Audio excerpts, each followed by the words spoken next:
Welcome back to another top 5. We are here with Bastila, and today we are going to be counting down the top 5 Legendary Bridders. Now, what I mean by Legendary Bridders are people who have done something in the tournament to make themselves remembered, or people who have just been competing since the beginning pretty much. So at number 5 we have Batman. Now the reason why Batman is on the list for top 5 Legendary is because he won the first ever tournament. 2014 was when Batman won, and he's not joined any tournament since, but just for the fact that he was a person to win the very first one, he's got a spot on this list. I think also because you talked about how he had to make a comeback. Oh yeah. There was a point in that tournament where Cincinnati, he literally thought he had it. I remember him saying to me that I've pretty much won the tournament anyway, because back then the point system was a little bit different. Like, the tournaments was not as good as they are today with the rules and stuff. Like, if you had higher points back then, it wouldn't matter. Like, the person with the highest points would just automatically win that tournament. Cincinnati was about 20 points ahead of everyone on that leaderboard. And I said to Batman in the final week, yo, you have to perfect all of your fights to just tie with Cincinnati for that final. And Batman was like, yep, okay, and he literally went and did that, and he beat Cincinnati in the final, which was a big slap in the face for Cincinnati, but it was a very close final as well. Number 4, we have Tactician. So the reason we have him as number 4 is because he was one of the oldest Brits back in 2014, I think. Yeah, he came around 2014. One of the tournaments in 2016 against you, dude. And now he still plays quite a bit. He's still pretty consistent with how he plays.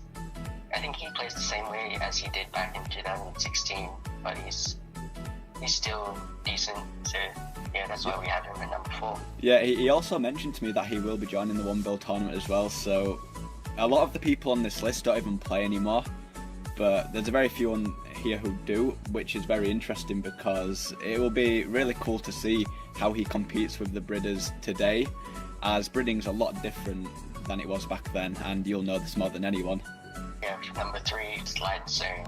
People are probably bored of hearing him by now, but obviously he deserves to be on this list, and he deserves all the credit he gets because he is the most consistent guy I've ever seen in my tournaments. He has joined pretty much since the beginning, and he's been in the top 4 twice, and he's came 5th about 2 or 3 times. I can't remember if it were 2 or 3, but no one's ever been as consistent as he has, and I don't know how, but he was never really the best, like, Bridder, but he just managed to keep calm during most of his fights, which definitely made him a little bit more superior than others at times. Like, he would never panic at all, and he managed to keep up for a very long time, even with all the EOC changes. Unfortunately, he doesn't play anymore, but yeah, he did very well to get where he was, and I kind of wish he did win a tournament, but yeah, shit happens. Right, and at number 2, we have Bible Hub. Bible Hub is number 2 because he got in the top 4 the most times, 3 times, and he won back in 2015 during one of them. Yeah, and he was also the first person to win from the We Just Brid clan, which was made famous by another guy, Treem Terror. I would probably have put Treem in this legendary video if he actually competed in the tournament more than once, because there was one time where Treem was probably one of the best Bridders out there. Like, he did some stupidly weird stuff. I remember some of his videos where he was switching like fucking 7 items, and he was doing it pretty easily. People like Careless, Love Sosa, Treem Terror, they were all a very big part of We Just Brid. Now we're going to number 1. Can you all guess who this is going to be? Because it is someone we are very familiar with today, and that is Fast Healer. Now, a lot of you guys are probably thinking, why the fuck is he on this list? Well, that's because a lot of you guys didn't even fucking play back then. But anyway, back in 2013, when Bridding first begun, obviously you all know that I'm one of the oldest Brids out there. I've pretty much fought everyone. I've pretty much watched every single tournament because I've hosted it, of course. And yeah, all I can say is that Fast Healer would have been a great match for Batman back then, because Fast Healer was definitely one of the best Brids I've ever seen in 2013. Unfortunately, he had to drop out for personal reasons, and yeah, that was pretty much it. I think he might have been busy with work. What was you doing actually? Was it school or something? I can't remember.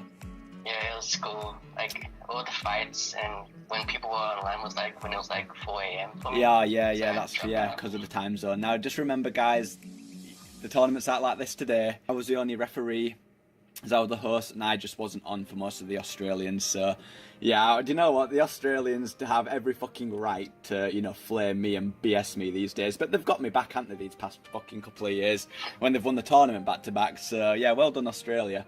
But yeah, the tournament was a lot different back then, and Healer couldn't make the fights most of the time because of school. And when he was on, I was obviously in bed asleep, so he couldn't complete his fights, unfortunately. But anyway, the most remarkable thing is that he took a long break from RuneScape at one point, and he quit for about at least 2 or 3 years. Was it? Actually, 4 years. Was it 4 years? Well, yeah, 4 years then. And then he came back, and it only took him about 2 to 3 months to prepare himself for a tournament. And I actually didn't think he was going to win that tournament. I was very surprised to see him get into the top 4 at first. You know, I did think he was going to do well, but I remember when he first started breeding again, he was very average, and then suddenly he goes and wins a fucking tournament. So obviously my job was down at the bloody desk, and it was well deserved, because if Batman didn't win in 2013 or Cincinnati didn't win, it could have been Healer. But instead, Healer came back in 2018 and won a tournament, and he took that. He's also going to be competing in the One Bill tournament, so, you know, speaking of consistent, let's see if you can do it again. So that's it. Thanks for watching. That is our top 5 legendary video.